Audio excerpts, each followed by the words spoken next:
Sir Bhajpa को देखिए, मैं मुख्यमंत्री भजनलाल जी को जीवन में बहुत बड़ा चांस मिला है कि प्रथम बार एमएलए बने और वो मुख्यमंत्री बन गए। ऐसा बहुत कम होता है। अगर उनकी पार्टी ने को मौका दिया है तो उनको चाहिए कि एडवाइजर अच्छे रखे, जो अनुभवी हो। राजस्थान के नेताओं में जो बीजेपी के भी हो, अनुभवों की कमी नहीं है। अनुभव का कोई विकल्प नहीं होता है, उनको वो काम मिले हुए। जिले उन्होंने समाप्त कर दिए। हमने कहा और अधिक जिले बनाने की गुंजाइश है राजस्थान के अंदर। मेरे पास पूरे आंकड़े हैं कि गुजरात के अंदर, मध्य प्रदेश के अंदर जो हमसे कम आबादी के एरिया है वो जिले बने, वहाँ पर हमारे से कम आबादी के भी बने। तो यहाँ और जिले बनाने की गुंजाइश थी, जिससे कि प्रशासनिक दृष्टिकोण से जनता को दूर नहीं जाना पड़े। दिन भर जाते हैं 100 किलोमीटर, 150, 200 किलोमीटर, 250 किलोमीटर।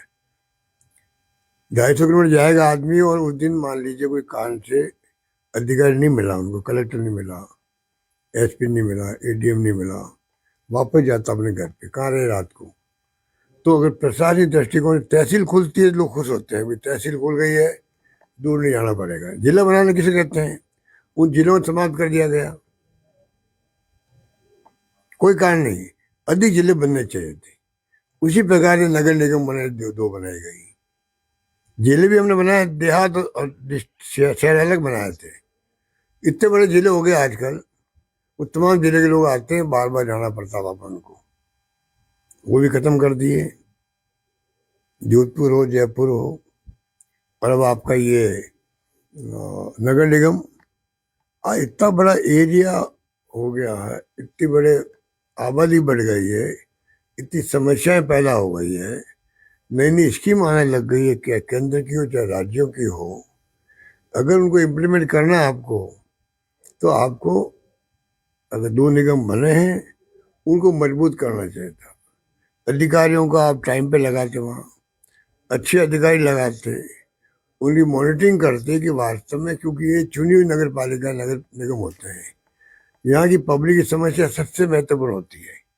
आज जनता अगर दुखी होती है, तकलीफ, तो सफाई नहीं हुई है, सीवरेज सिस्टम चौक हो गया है, सड़कें टूटी फूटी पड़ी है, गली मोहल्ले के अंदर पट्टे नहीं मिल रहे हैं। जो रोजमर्रा की समस्या पब्लिक की है, वो डील होती है नगर निगम से होती है, नगर परिषद से होती है, नगर पालिकाओं से होती है। इसलिए हमारी गवर्नमेंट ने उनको अलग से फंड दिया था सड़कों के लिए भी। नगर निगम, नगर पालिका, नगर परिषद में हमने 20, 30, 40 करोड़ रुपए तक दिए, मेरे ख्याल से, जहाँ तक मुझे याद है, कि सड़कें अच्छी बननी चाहिए वहां पर। तो कहने का मतलब है कि इस प्रकार और ज्यादा नवाचार करते, जो हमने किया, एक्स्ट्रा पैसे दिए सड़कों के लिए, पट्टे करीब 12 लाख पट्टे हमने दिए हैं पब्लिक को। 40-50 साल से बैठे लोग हैं, उनको पट्टे नहीं थे उनके पास में। कितनी खुशी हुई होगी। कोई 20, 30, 40, 50 साल लोग बैठे हुए हैं, बिना पट्टों के बैठे हुए हैं। पट्टा मिल गया उनको आज। 12 लाख लगभग पट्टे मिले होंगे। अभी भी पट्टे की मांग हो रही है, जो लोग बच गए हैं, उस पर ध्यान देना चाहिए। उनकी बजाय नगर निगम 2 का 1 कर दो, जिले बनाए दो, खत्म कर दो। तो फिर ये सरकार क्या काम करे? गुड गवर्नेंस कैसे देगी? सुशासन कैसे देगी? सुशासन का मतलब इनको समझना पड़ेगा कि सुशासन किसे कहते हैं। और वो इसलिए मैंने कहा अनुभवी लोगों की जरूरत है इस सरकार के अंदर। मैं मुख्यमंत्री की आलोचना नहीं करना चाहता, क्योंकि उनको एक मौका मिला है, पहली बार एमएलए कोई बने और मुख्यमंत्री बन जाए, बहुत रेयर होता है। जो इनको मौका मिल गया है। अब राजस्थान में हम लोग रहते हैं, तो राजस्थान वासियों को भला तब होगा, तब अनुभव के साथ में गवर्नेंस होगी, सुशासन होगा, तब जाके राजस्थान वासियों को भला होगा।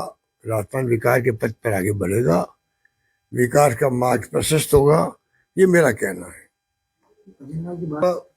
उदयपुर जाओ, जोधपुर जाओ, वो तो मंदिर में जाओ, मस्जिद में जाओ, तो हम लोग स्वागत करते हैं, वो तो उनके ऊपर है। अभी सेमिनार के पानी को लेकर आपको नहीं लगता सर, आपके टाइम में जिस तरीके से आपके गृह जिले को मेडिकल के में सुविधाओं के लिए विकसित करने का पूरा प्रयास किया, लेकिन इस बजट में ज्यादा जोधपुर को मेडिकल के लिए आप जोधपुर की बात, मेडिकल की बात कर रहे हो, आप जाके पता कीजिए एमडीए में क्या हो रहा है।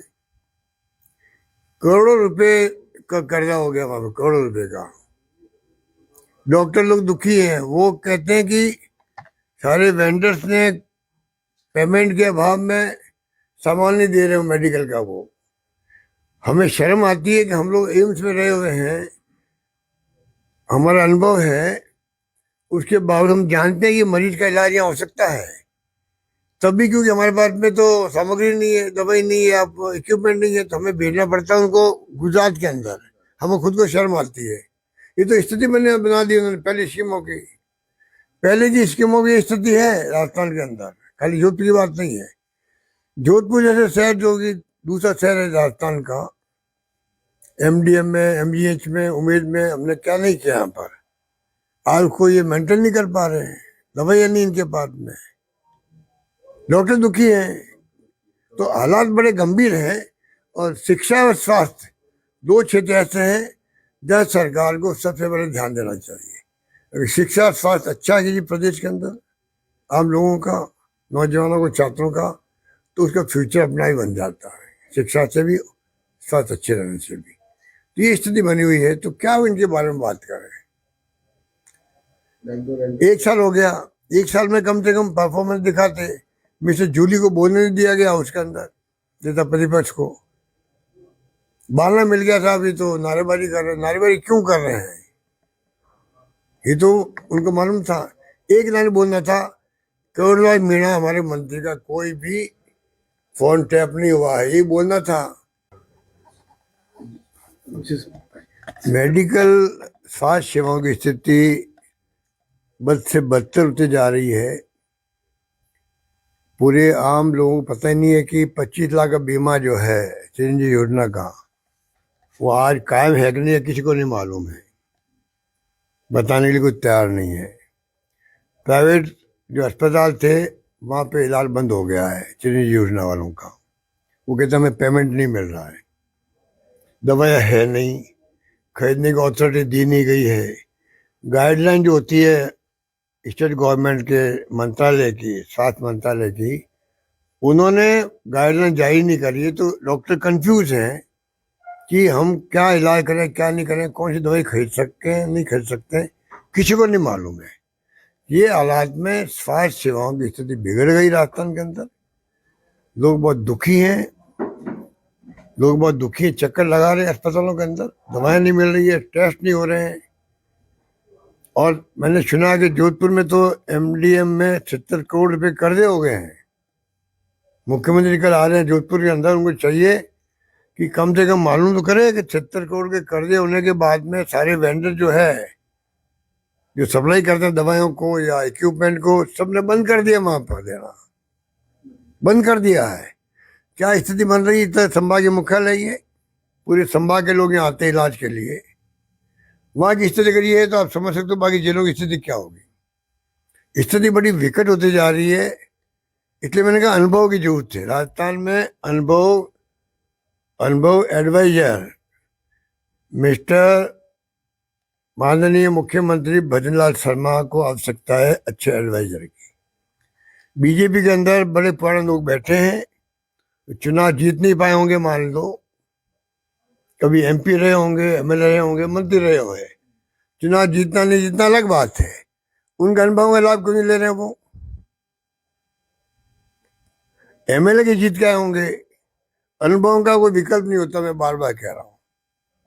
वरना वो, मैं समझता हूँ कि गुड गवर्नेंस की बात छोड़ो, त्राई त्राई मची हुई राजस्थान के अंदर, त्राई त्राई मची हुई है। शिक्षा में, स्वास्थ्य में, स्कूल बंद कर दें, इंग्लिश की कमेटी बना दी।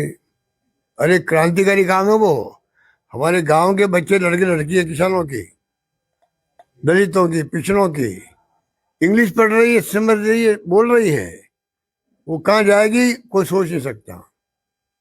सरकार ने सुविधा दी उनको, उसको बंद करने के लिए कमेटी बन रही है। जिले बंद करने तो बंद कर ही दिए, मैंने बताई दिया आपको। तो ये स्थिति बड़ी विकट है राजस्थान के अंदर। इसलिए मुख्यमंत्री चाहिए को अविलंब अपने एडवाइजर घोषित करे। मैंने बनाए थे मेरे एडवाइजर, मैं 3 बार का मुख्यमंत्री था तब भी मैंने एडवाइजर बना दिए। तो ये तो पहली बार बीत क्या है भाई, एमएलए बने हैं और इनको मौका मिला